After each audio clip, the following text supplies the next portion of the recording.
दोस्तों लगने जा रहा है साल का दूसरा लेकिन भारत में देखा जाने वाला पहला सूर्य ग्रहण। भगवान करे इसका काला साया आपके जीवन पर ना पड़े, क्योंकि हर जीव जंतु पर ग्रहण का असर पड़ता है। सावधानियां बरतोगे तो दुष्प्रभाव से भी बचोगे। सूर्य ग्रहण के दौरान प्रकृति अपना ख्याल रखती है।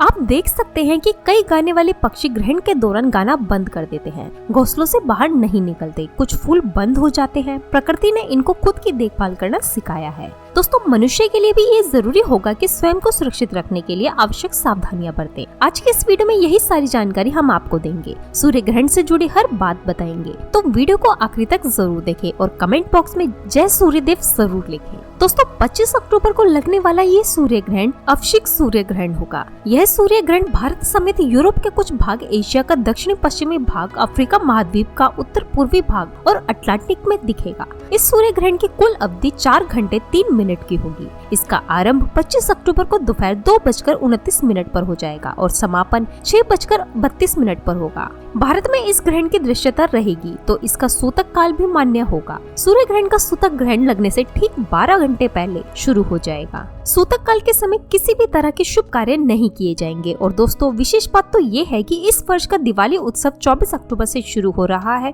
ऐसे में दीपावली पर सूर्य ग्रहण की बात सुनकर काफी लोग परेशान हैं। इस पर कुछ ऐसा संयोग बन रहा है कि दीपावली की रात से ही सूतक काल शुरू हो जाएगा। पूरे 27 सालों बाद दिवाली के अगले दिन की गोवर्धन पूजा पर सूर्य ग्रहण का साया रहेगा। सूर्य ग्रहण के चलते दीपावली के अगले दिन होने वाले भैया दूज, अन्नकूट महोत्सव और गोवर्धन पूजा अब एक दिन देरी से होंगे। हालांकि दिवाली पूजा पर इस ग्रहण का कोई प्रभाव नहीं होगा। भारत में सूतक काल 25 अक्टूबर की सुबह 4:22 पर शुरू हो जाएगा। दोस्तों ग्रहण वो समय है जब सूर्य, चंद्रमा और पृथ्वी सभी एक रेखा में होते हैं। चंद्रमा सूर्य और पृथ्वी के बीच में आता है और इसलिए पृथ्वी पर उसकी छाया पड़ती है। इस घटना के परिणाम स्वरूप सूर्य का आंशिक या पूर्ण ग्रहण होता है। इसी खगोलीय घटना को सूर्य ग्रहण कहा जाता है, लेकिन इसकी धार्मिक मान्यता बिल्कुल अलग है। वैदिक ज्योतिष के अनुसार सूर्य ग्रहण का असर पृथ्वी के सभी जीव जंतु पर पड़ता है। इस घटना को नकारात्मक प्रभाव देने वाली अवधि माना गया है। पुराणों में सूर्य ग्रहण के समुद्र मंथन से जुड़ी कथा मिलती है। प्राचीन काल में देवता और असुर दोनों ने मिलकर समुद्र मंथन किया था। इस मंथन में 14 प्रकार के रत्न निकले थे।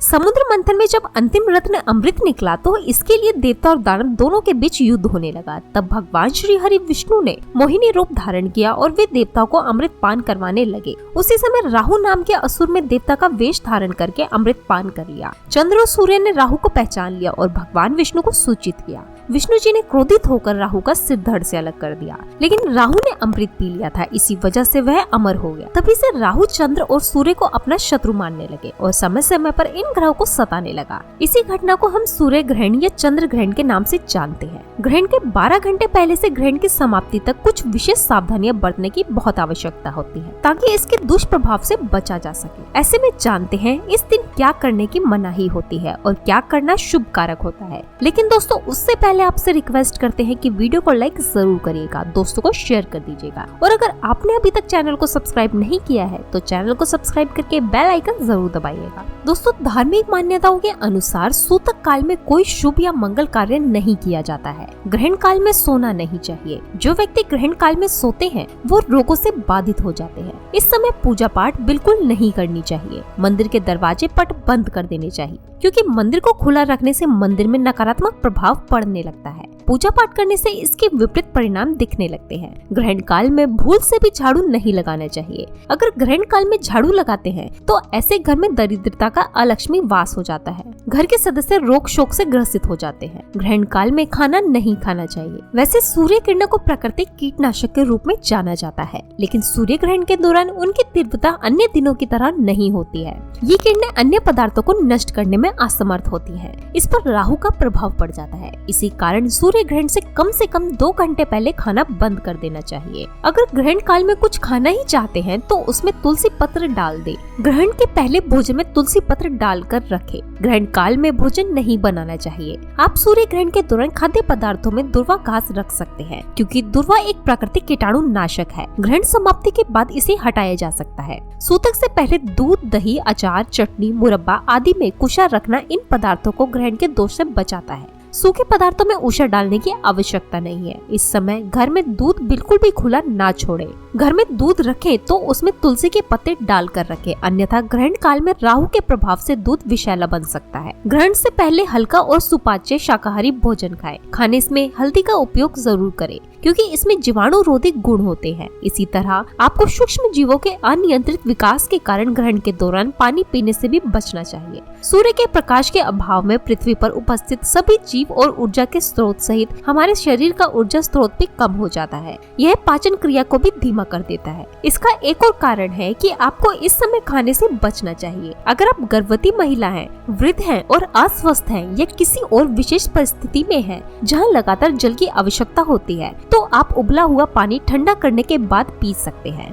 अपनी सुरक्षा के लिए आप तुलसी अर्क को पानी में मिलाकर पी सकते हैं। आप ऊर्जा के लिए किशमिश जैसे सूखे मेवों का सेवन कर सकते हैं। वृद्ध, रोगी, बालक और गर्भवती स्त्रियों को दवाई लेने से कोई दोष नहीं लगता। इस समय गर्भवती महिलाएं घर से बिल्कुल भी बाहर ना निकले। कितना भी जरूरी क्यों ना हो, ग्रहण काल के समय गर्भवती महिला को घर से बाहर नहीं निकलना चाहिए। उनके गर्भ में पल रही शिशु पर ग्रहण का नकारात्मक प्रभाव पड़ सकता है। यहाँ तक कि शरीर में विकृति आने का भी खतरा रहता है। तो विशेष रूप से माता बहनें जो गर्भवती हैं, ग्रहण काल में घर से बाहर ना निकले। ग्रहण के हानिकारक प्रभावों को बचे हुए भोजन द्वारा सोख लिया जाता है, इसलिए ग्रहण होने से पहले बना पुराना बचा हुआ भोजन घर से बाहर कर दे। ग्रहण समाप्ति के बाद ताजा भोजन तैयार करना उचित होगा। गर्भवती महिलाओं को सूर्य ग्रहण के बाद ठंडे पानी से, बहुत ज्यादा ठंडा नहीं, उससे स्नान करने की सलाह दी जाती है, जो कि उनके सूक्ष्म जीवों के किसी भी हानिकारक प्रभाव से रक्षा करता है। ठंडा पानी वैगास तंत्रिका जो मस्तिष्क को पेट से जोड़ती है उसे उत्तेजित करने में मदद करता है। ये पाचन में मदद करता है, मन और शरीर को आराम देने में मदद करता है। तो ग्रहण को सीधे बिल्कुल न देखें, इससे आंखों को हानि पहुंच सकती है।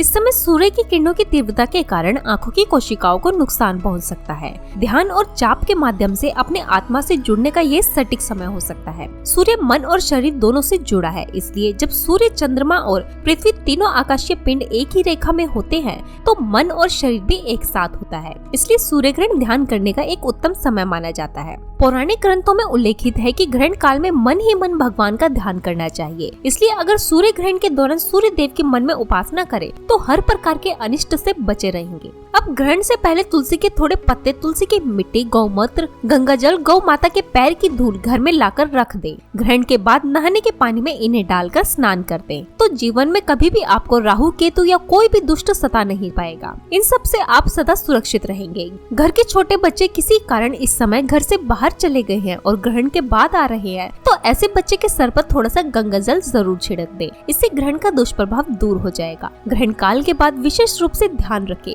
कि तुलसी माता के ऊपर थोड़ा सा गंगा जरूर छिड़के। ग्रहण के बाद गौ माता की पूंछ, गौ माता का सिर और गौ माता के पैर, इन तीनों को जरूर छूकर आए। ऐसा करने से व्यक्ति पे कभी भी राहु की बुरी नजर नहीं पड़ती। सूर्य ग्रहण के प्रतिकूल प्रभाव का असर कम करने के लिए कुछ उपाय आपके लिए बेहद लाभकारी साबित होंगे। सूर्य ग्रहण के तुरंत बाद सूर्य से संबंधित दान जैसे कि गेहूं, गुड़, मसूर की दाल, तांबा आदि का दान करना आपके लिए शुभ रहेगा। इसके अलावा आदित्य हृदय स्तोत्र का पाठ कर ले। अपने गुरु मंत्र का जाप करना सबके लिए लाभकारी रहेगा। ग्रहण समाप्ति के बाद गाय को घास, पक्षियों को दाना तथा गरीबों के लिए वस्त्र दान का शुभ फल मिलता है। तो दोस्तों, सावधानियां अवश्य बरतें। ग्रहण का कोई अशुभ कार्य आपके ऊपर, आपके परिवार पर नहीं पड़ेगा। कमेंट बॉक्स में जय सूर्यदेव लिखना ना भूले। आज के लिए बस इतना ही। दोस्तों, अगर आपको ये वीडियो अच्छी लगे तो वीडियो को लाइक करिएगा, दोस्तों के साथ शेयर करिएगा और चैनल को सब्सक्राइब करके बेल आइकन जरूर दबाइएगा ताकि आने वाला नॉलेजेबल वीडियो आपको सबसे पहले मिले। दोस्तों, मिलते हैं अगली वीडियो में। तब तक के लिए good bye and thanks for watching my video.